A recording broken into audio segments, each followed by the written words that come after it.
திருப்பத்தூர் மாவட்டம் ஆம்பூர் அடுத்த பெரியாங்குப்பம் பகுதியில் உள்ள சுயம்பு ஸ்ரீ சாமுண்டீஸ்வரி கோவிலில் அம்மன் சிரசு திருவிழா வெகு விமரிசையாக நடைபெற்றது.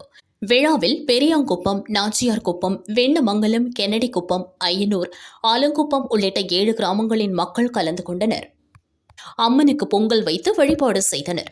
அம்மன் சிரசு மீது உப்பு, மிளகு உள்ளிட்ட பொருட்களை வைத்து பக்தர்கள் நேர்த்திக்கடன்களை செலுத்தினர். இன்று இரவு அம்மன் ஊர்வலமும், நாளை மறுநாள் லட்சதீப விழாவும் நடைபெறுகிறது.